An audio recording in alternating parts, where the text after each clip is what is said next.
In the fall of 1886, along the cold, flat stretch of the Popo Agie River outside Lander, Wyoming, a woman named Nora Rogers was doing something the valley had decided was foolish.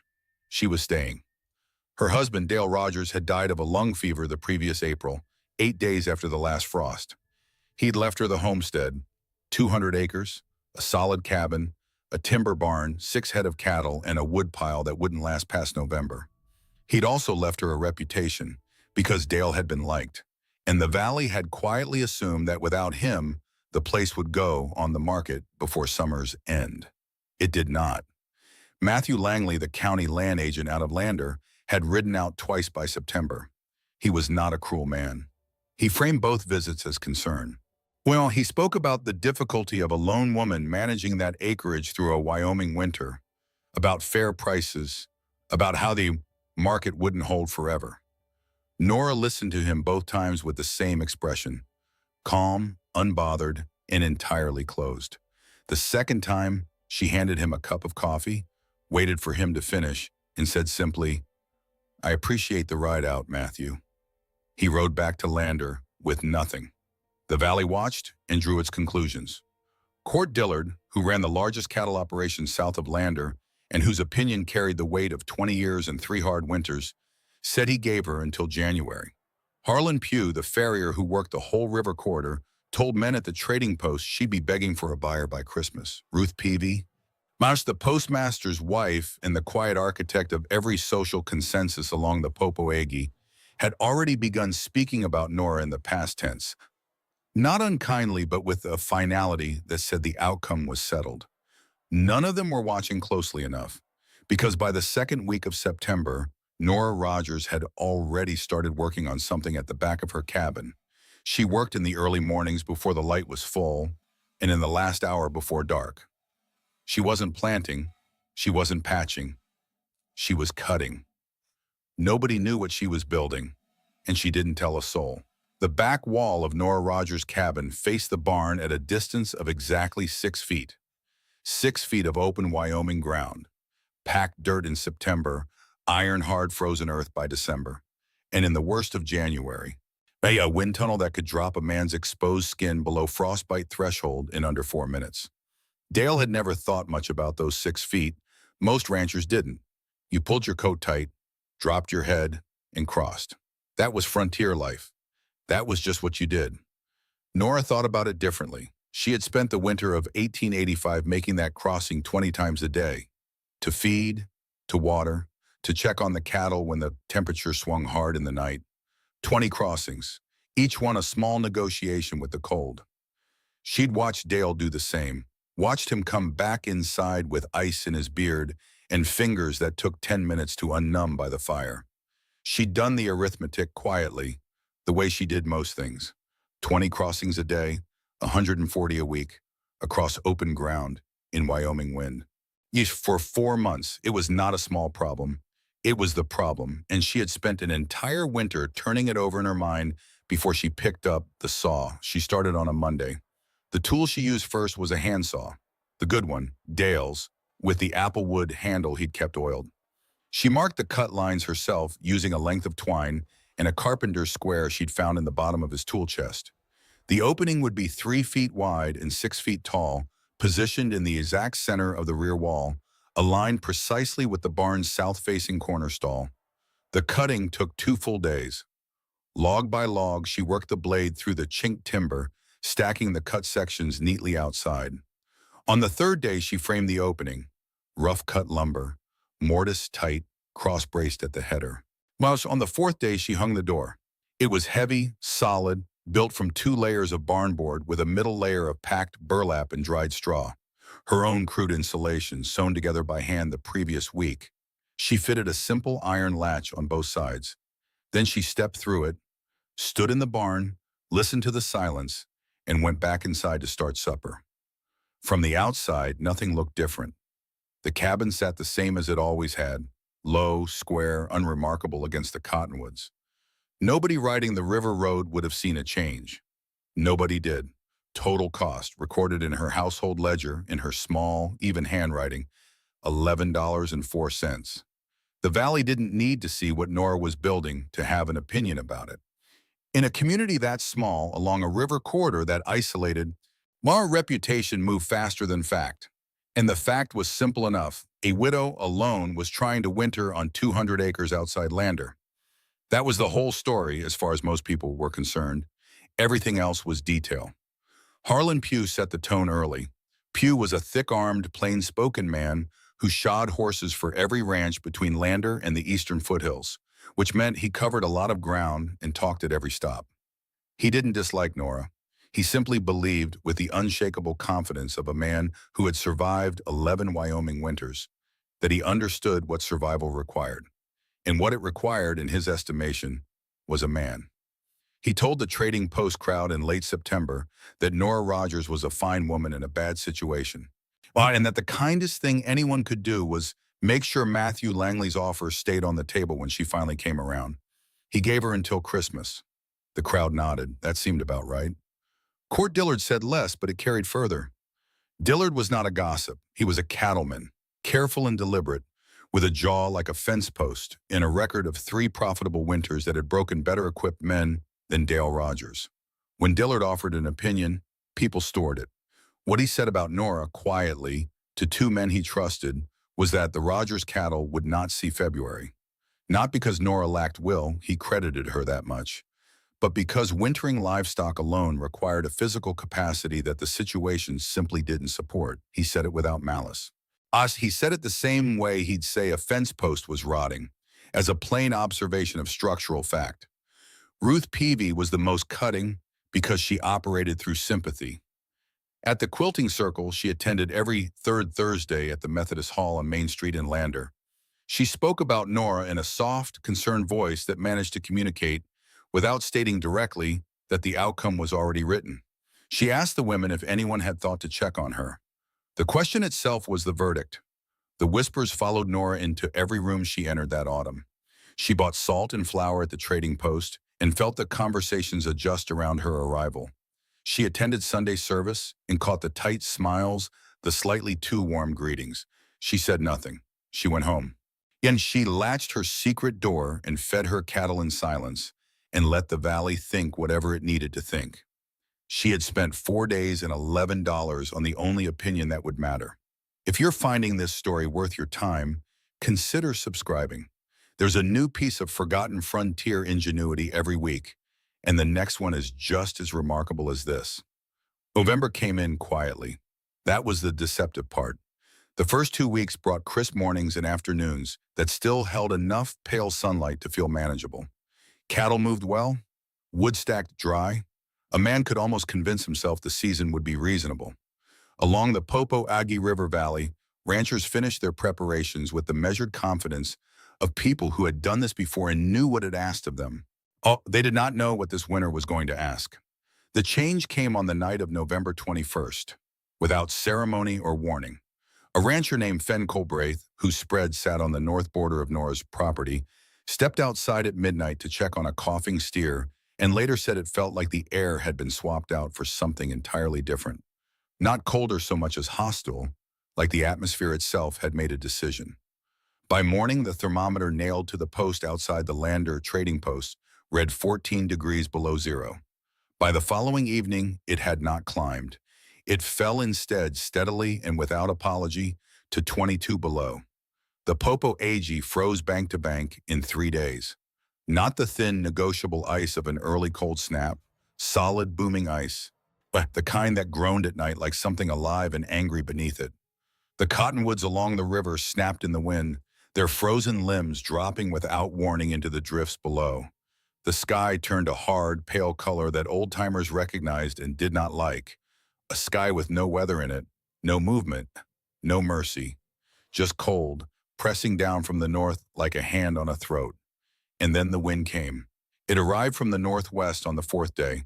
Not a gust, not a squall, but a sustained, unrelenting force that scoured the valley floor and found every gap in every structure and pushed through without slowing. It did not howl. It was beyond howling. It was a steady, mechanical roar that made conversation impossible outdoors and sleep difficult inside. Snow didn't fall in it. It moved horizontally. Wood driven so hard it felt like sand against exposed skin. This was when the crossing became the problem. Every rancher along the Popo Agie faced the same daily arithmetic. Cattle required feeding, watering, and checking, morning, midday, and night. The barn was not inside the house. It never had been. You dressed, you braced, you opened the door, and you crossed whatever ground lay between you and the animals in your care. 20 feet, 30 feet, 50 feet on the larger spreads. In October, that crossing was a chore. In November, it was uncomfortable. In the winter of 1886, from the last week of November forward, that crossing was a gamble that the valley was only beginning to understand it was making. The temperature on the morning of December 1st was 40 degrees below zero. The wind made it feel like the end of the world. Yet the suffering didn't announce itself all at once. It accumulated the way debt does, quietly at first, then suddenly in amounts that couldn't be managed. Fen Colbraith was the first casualty the valley knew about. He was a durable man, 61 years old, who had homesteaded his North River acreage before Lander had a proper main street. He knew cold. He respected it the way a man respects a difficult horse. Carefully, consistently, without turning his back. On the morning of December 4th, he made his usual crossing to the barn, 40 feet of open ground he had covered 10,000 times before. The wind that morning was gusting hard from the northwest. He made it to the barn, fed his stock, broke the ice on the water trough with a hand axe and turned to go back. Halfway across, and his right hand, the one that had held the axe, stopped responding. He made it inside. He held his hand over the stove for 20 minutes before the feeling returned to 3 of his 5 fingers. It never fully returned to the other 2. He lost them to frostbite before Christmas. 2 fingers for a 40-foot crossing he had made without thinking since before some of his neighbors were born. On the Dillard Ranch, the damage was different but no less serious. Court Dillard ran a large operation, 11 head of cattle, 2 horses, a bunkhouse with a hired hand named Roy Sessoms, who had worked for him for 4 winters running. Sessoms was young, capable, and not careless. On the evening of December 9th, he made the crossing to the barn to do the last feeding of the day. The distance from the bunkhouse to the barn door was 35 feet. The wind that evening was not the worst the season had produced. Sessoms simply caught a gust at the wrong angle, lost his footing on a patch of wind-scoured ice, and went down hard. He was found the next morning 15 feet short of the barn door, conscious but unable to stand. His core temperature dropped to a point that kept him in bed for 11 days. Dillard didn't say much about it publicly, but he began feeding the cattle himself after that, and the strain showed in his face at the trading post. 3 other families along the valley lost livestock that month, not to cold inside the barn, but to the crossing. Animals that needed checking through the night went unchecked because the rancher made a calculation in the dark at 2 in the morning, with the wind screaming outside the cabin door, that the crossing was not survivable at that hour. Sometimes the calculation was right. Sometimes, by morning, it wasn't. Furniture began to disappear into fireboxes. Fence posts were pulled and burned. One family on the south end of the valley was burning green wood by mid-December, filling their cabin with acrid smoke that stung the eyes and coated the walls black, producing a fraction of the heat of seasoned timber. They kept their children in their coats around the clock. They were not the only ones. The valley was not dying, but it was enduring in a way that left marks on fingers, on livestock tallies, on the faces of men who had believed until now that experience was the same thing as preparation. 40 feet of open ground was rewriting that assumption. One crossing at a time. By the 3rd week of December, the valley had developed a new habit. People read smoke. It was an old frontier instinct, sharpened by desperation into something close to science.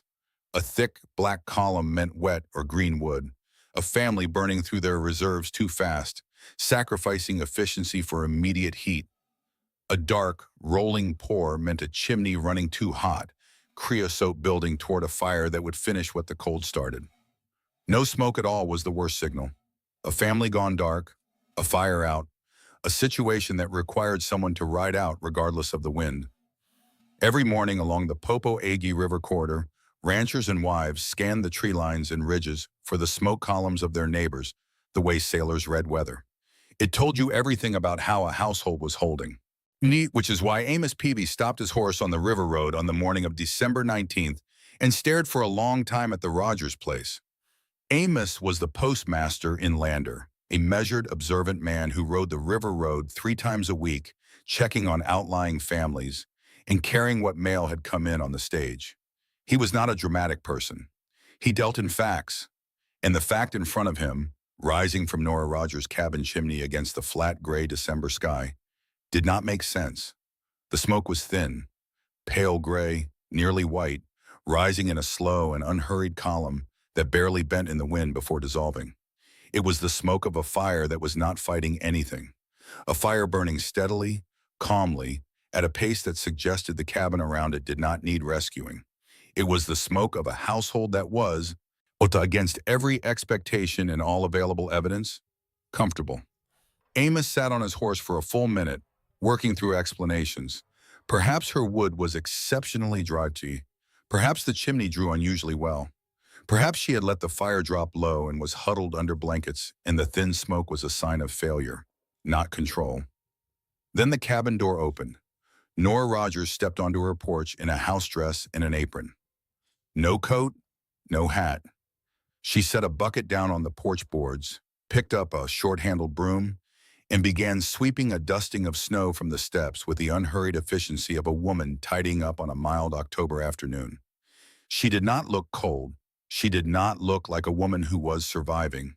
She looked like a woman who was living. Amos Peavy watched her for another long moment, then turned his horse toward Lander.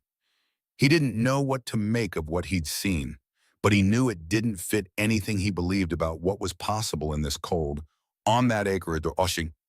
For a woman alone, he told 3 people at the trading post that afternoon. By evening, the whole valley knew, and not one of them had an explanation.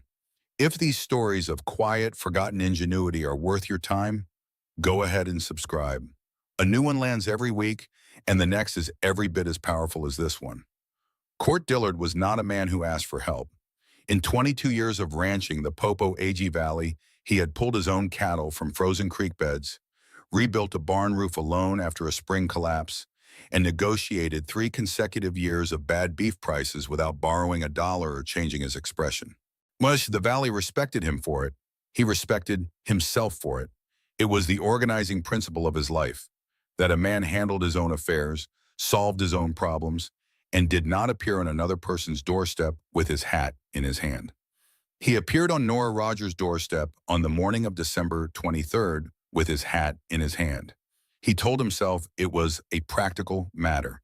His cattle were failing, not from cold inside the barn, but from inconsistent care. The crossings had made proper feeding and watering nearly impossible to maintain on schedule. Roy Sessoms was still not fully recovered.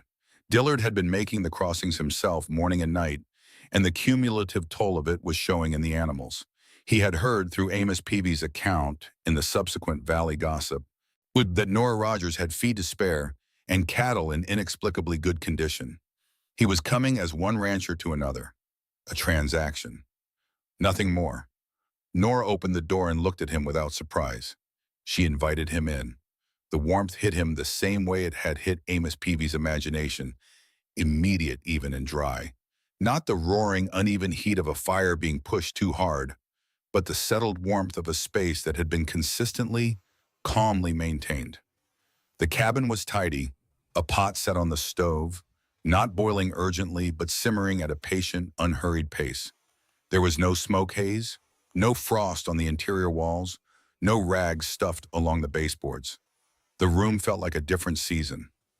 Dillard turned slowly and his eyes moved to the back wall. The door was there, solid, plain, latched simply on both sides. Nothing remarkable to look at. Just a door where no door had any business being, set into the rear log wall of the cabin, with a frame so clean and deliberate it was clearly not an accident. He walked to it without asking. He put his hand on the latch, looked briefly at Nora, and she nodded. He opened it and stepped through. One step. That was all it was. Cabin warmth on one side, barn warmth on the other. No wind, no exposure, no cold. the absolute profound stillness of enclosed air. His cattle stood in their stalls 10 feet away, fed and calm. He could hear them breathing. He stood in the barn doorway for a long time, his hands still resting on the doorframe, doing an arithmetic so simple it was almost unbearable. Every crossing he had made this winter, every crossing Sessoms had made, the fingers Fen Colbraith had lost. The livestock 3 families would not recover in spring, all of it measured against 1 door and a back wall and 6 feet of enclosed ground. He turned back to Nora. His voice when it came was flat and quiet. "You built the house into the barn," he said. Nora looked at him evenly. "No," she said, "I built the barn into the house." Dillard looked back through the doorway. He didn't respond for a moment. Then he set his hat back on his head with the deliberate slowness of a man recalibrating something fundamental.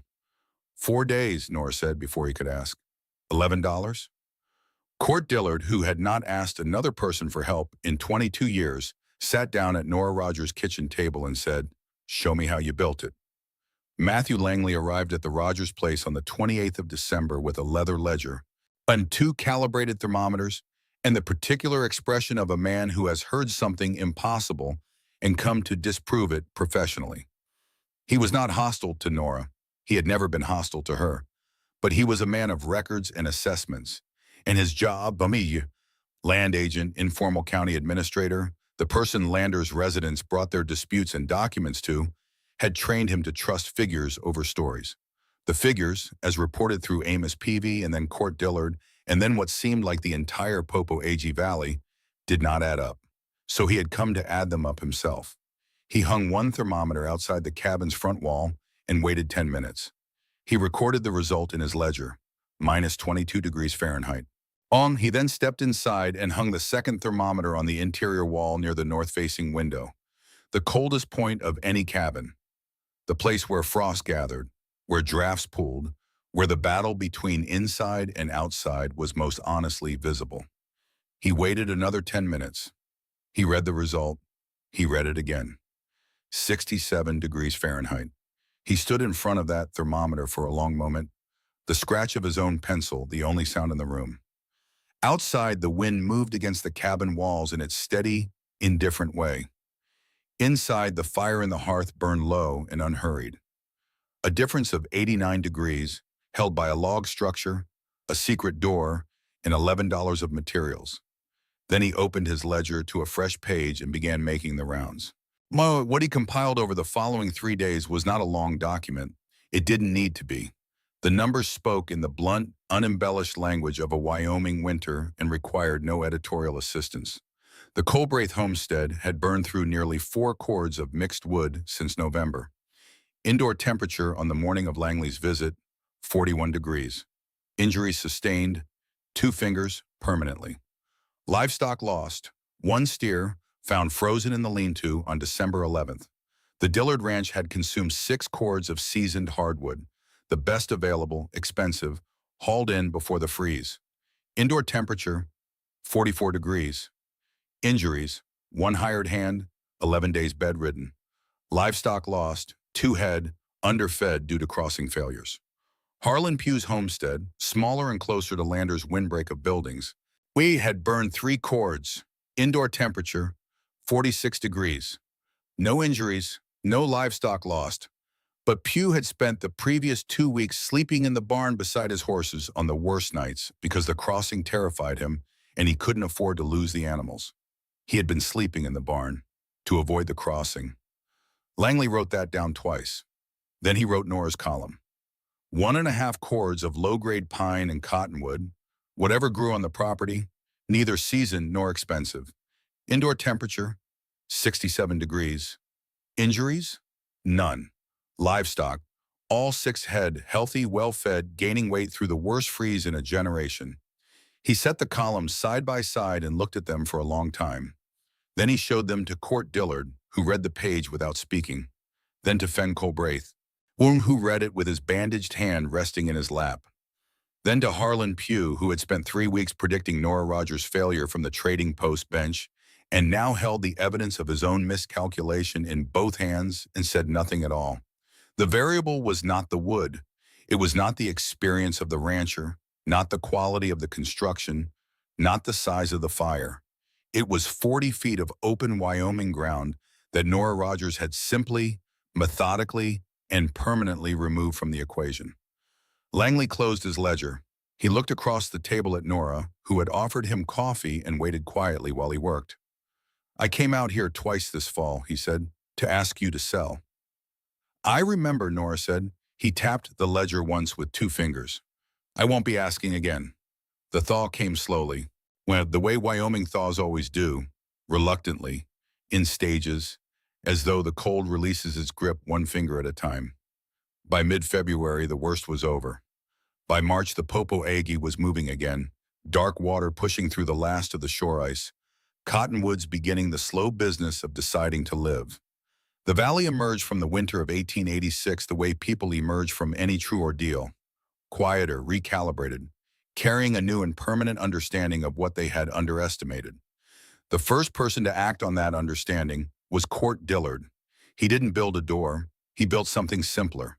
A covered lean-to corridor along the north face of his bunkhouse, extending to within arm's reach of the barn door, enclosing the crossing completely with rough lumber and a corrugated tin roof. It took him and Roy Sessoms 4 days in early April. It cost less than $20. The following winter, Sessoms made the crossing in his shirt sleeves. Dillard never mentioned Nora Rogers when he described the modification to other ranchers, but everyone along the valley knew exactly where the idea had come from. Fen Colbraith built his version in May, working one-handed and slower than he would have liked. He built it wider than necessary, he said, because he wanted room to move without thinking about where his hands were. He painted the door at the cabin end red, the only painted surface on his entire homestead. When his wife asked him why, he said he wanted to see it easily in the dark. That was probably true, but those who knew him suspected it was also a small, private monument to the 2 fingers he would not get back. By summer, 4 more homesteads along the Popo Agie had added their own variations. No 2 were identical. Some were fully enclosed corridors. Some were simple wind walls that broke the crossing's exposure without covering it entirely. Some were elaborate, some were barely more than a fence line angled to cut the wind. But all of them shared the same originating insight, that the crossing was not inevitable, that the ground between the cabin and the barn was not fixed in immovable geography but a problem, and problems had solutions. Matthew Langley wrote his account in the fall of 1887, a careful 3-page letter to the Wyoming Territorial Land Office in Cheyenne, describing what he had measured and observed at the Rogers homestead the previous winter. He included his thermometer readings, his wood consumption comparisons, and a simple diagram of the door and its placement. He credited Nora Rogers by name, twice, in language that was precise and unambiguous. The letter entered the territorial record and was referenced in at least 2 subsequent building bulletins distributed across Wyoming, Montana, and the Western Dakotas through the early 1890s. Builders who incorporated the principle into new construction rarely knew her name, but the principle was hers. The modification came to be called the Rogers Passage along the Popo Agie. Not officially, there was no ceremony, no naming convention, no moment where the valley formally decided what to call it. It simply became the term people used, the way a useful thing earns its name through repetition and common acknowledgement. Harlan Pugh, who had predicted Nora's failure loudest and earliest, but used the term without apparent irony by the following spring. If he remembered his own words from the Trading Post bench in September of 1886, he gave no indication of it. Nora Rogers never sold the homestead. She worked it alone for 11 more years, then with a hired hand named Dub Carver, who came recommended by Court Dillard and stayed for 2 decades. She expanded the cattle operation modestly, added a kitchen garden along the river's south bank, and replaced the original cabin roof in 1901 with a steeper pitch that shed snow more efficiently. The secret door remained, rehung twice over the years as the frame settled, its iron latch replaced once, its burlap and straw insulation repacked every 3rd autumn. She maintained it with the same matter-of-fact attention she gave everything on the property. It was not a monument. It was a door. It worked, so she kept it. She died on the homestead in 1931 at 76 years old in the same cabin she had refused to sell. The barn and cabin stood joined and weathered, connected by the passage she had cut with Dale's handsaw in 4 quiet September mornings before anyone in the valley was paying close enough attention to see what she was doing. The frontier did not reward the loudest voice or the longest record or the most confident prediction. It rewarded whoever looked at the actual problem and built the actual solution. Nora Rogers had seen the problem before the first snow fell. She had solved it for $11. The valley spent an entire winter learning what she already knew. If this story moved you the way it moved us, please subscribe because every week we bring you another piece of forgotten ingenuity from the people history nearly missed. The next story is already waiting for you.